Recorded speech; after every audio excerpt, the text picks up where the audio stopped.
জাগো শ্যামের মন মোহিনী বিনোদিনী রাই জাগো গো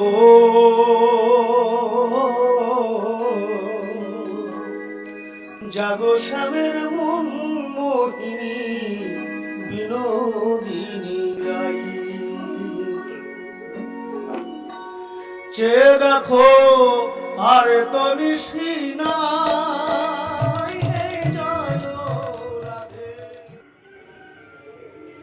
গোলাপ গাছটাতে ভালোই ফুল এসে গেছে। ছিলাম না যে কটা দিন, গাছের ঠিক মতো জল টল পড়েনি তো, যার জন্য ফুলগুলো একটু ছোট মতো হয়ে গেছে।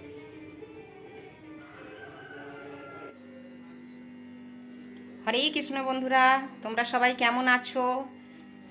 আমি কৃষ্ণা, আমার কৃষ্ণা ডায়েরি চ্যানেলে তোমাদের সবাইকে আবারও স্বাগত। আবার একটি নতুন ভিডিও নিয়ে আমি হাজির হয়ে গেছি। তো ভিডিওটি তোমরা দেখো, সম্পূর্ণভাবে দেখতে থাকবে, লাস্ট পর্যন্ত তোমরা দেখবে ভিডিওটি। তো আজকে ভিডিওটি হলো গল্প আড্ডা, আর সঙ্গে থাকবে একটু রান্না। তো কি রান্না করব আমি তোমাদের দেখাবো রান্না করতে গেলে, আর খাওয়ার টেবিলে তোমাদের সাথে আমি শেয়ার করব রান্নাটি কি কি করেছি।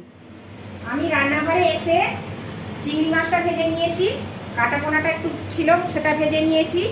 তো আজকে আমি ঘরে তো গ্যাস এতে ফ্রিজে দুধ ছিল, সেই দুধটা কেটে গেছে, ছানা হয়ে গেছে। তো সেটাকে আরও ভালো করে ছানা কাটিয়ে আমি এই যে ছোট ছোট পনির করে নিয়েছি। আমি বাড়িতেই পনির তৈরি করতে পারি। এবার সেই চিংড়ি মাছটা দিয়ে পনির কীভাবে আমি রান্না করব তোমাদের আমি দেখাবো।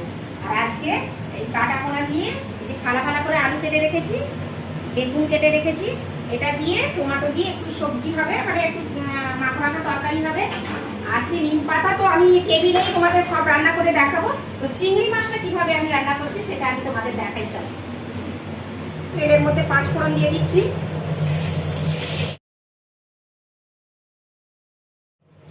পনিরটাকে আগেই বলেছি আমি ভেজে একটু নুন আর চিনি দিয়ে ভিজিয়ে রেখেছিলাম।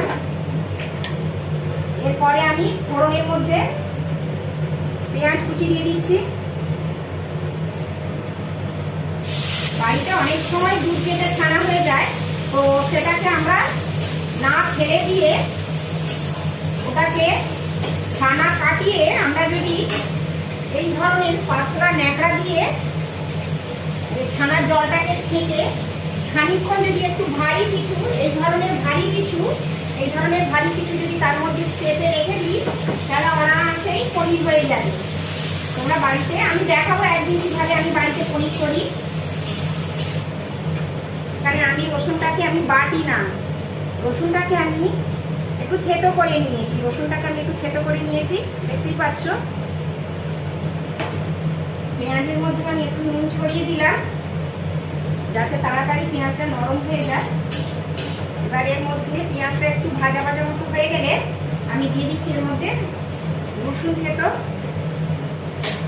দিয়ে দিচ্ছি এর মধ্যে টমেটো কুচি,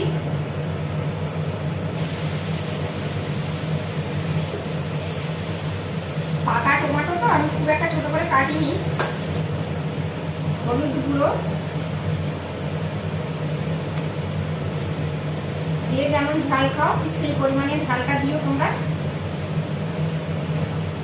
দিয়ে দিলাম একটু ধনে গুঁড়ো, একটু জিরে গুঁড়ো দিয়ে দিলাম, একটু চিনি, নুন,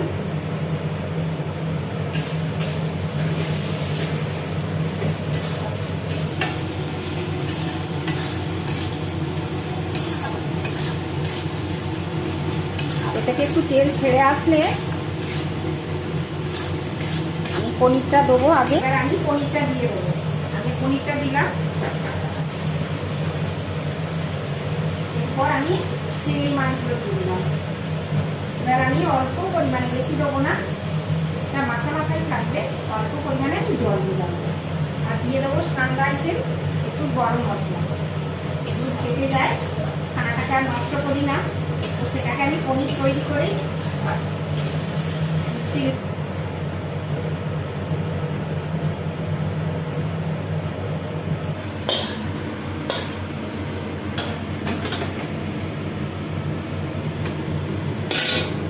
দেখতে পেলে কিভাবে আমি চিংড়ি পনির করলাম।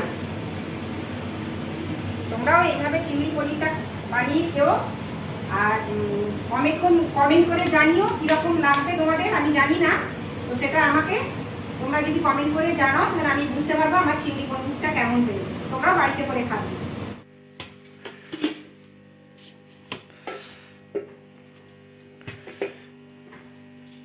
তোমরা দেখো, এই যে বলেছিলাম বেগুন দিয়ে আলু দিয়ে কাঁটাপোনা দিয়ে তার সাথে একটু টমেটো দিয়ে মাখা মাখা ঝোল করেছি। ওই যে বললাম চিংড়ি আর পনির, সেটার কালিয়া।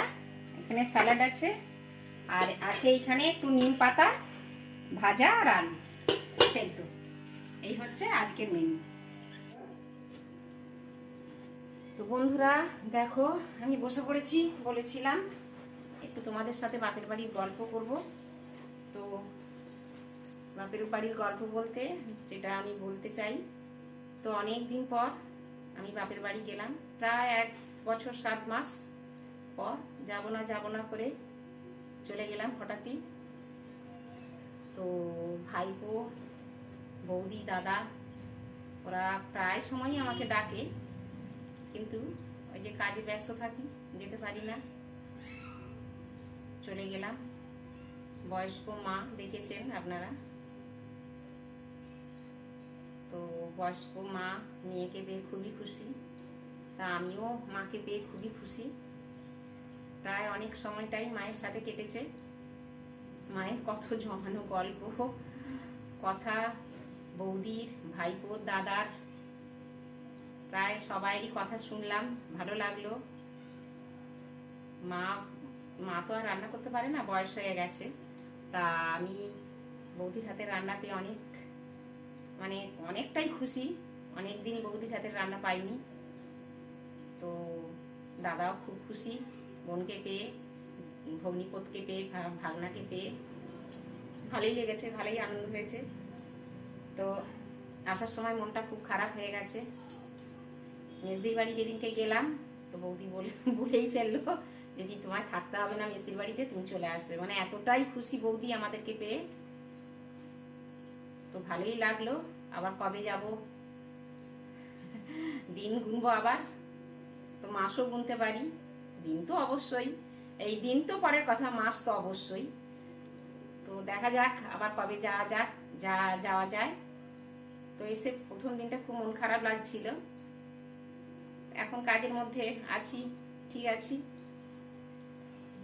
দাদা ফোন করছে, বৌদি ফোন করছে, ভাইপো ফোন করছে, সবাইরই ফোনে কথা হচ্ছে আমাদের সাথে। তো এই হলো আমার গল্প।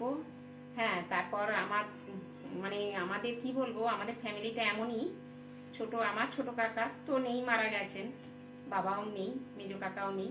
তো ওদের বউ, ও মেজো কাকা, ছোট কাকার বৌমারা এত ভালো, আমি তোমাদের দেখাতে পারলাম না, কারণ ওখানে এত সমস্যা, কারেন্ট থাকছে না। তারপর ওখানে তো নেট খুব ভালো পাওয়া যাচ্ছে না, যার জন্য সবাইকে নিয়ে আমি দেখাতে পারলাম না। ওই ছোট ছোটগুলোকে নিয়ে আমি দেখিয়েছি। যাই হোক, তো আবার যখন যাব আমি দেখাবো। তো বুঝতেই পারছো দেশে কিরকম অবস্থা হয়, নেটের সমস্যাও খুব খারাপ আর কারেন্টের সমস্যাও খুব খারাপ। এই হলো আমার গল্প। ভালো লাগছিল, খুব ভালো লাগছিল। আসতে মনটা খারাপ হয়ে গেছে। তো দেখা যাক, আবার ওদের নিয়ে যখন ভিডিও করব তোমাদের দেখাবো। তো আজকে সকালে অনেক হনুমান এসেছিল। তো আমি তোমাদের গোলাপ গাছটা দেখাতে পারবো না, হনুমান তো এসে খেয়ে নেবে। সেই জন্য আমি তোমাদের ফুল গোলাপ গাছের ভিডিওটা আমি করে রেখেছি সকালে। তো আমি দেখাবো তোমাদের, ওই ভিডিওর মধ্যেই তোমরা দেখতে পাবে। হ্যাঁ, হনুমান বড্ড গোলাপ গাছের কুঁড়ি বা ফুল খেয়ে যায়। তো আজ এই পর্যন্ত তোমাদের সাথে একটু শেয়ার করলাম বাপের বাড়ির গল্প। তো বন্ধুরা, তোমাদের যদি এই ভিডিওটা ভালো লেগে থাকে তাহলে তোমরা অবশ্যই আমাকে কমেন্ট করে জানিও, আর অবশ্যই তোমরা সাবস্ক্রাইব করো, লাইক করো। তো বন্ধুরা, আজ এই পর্যন্ত।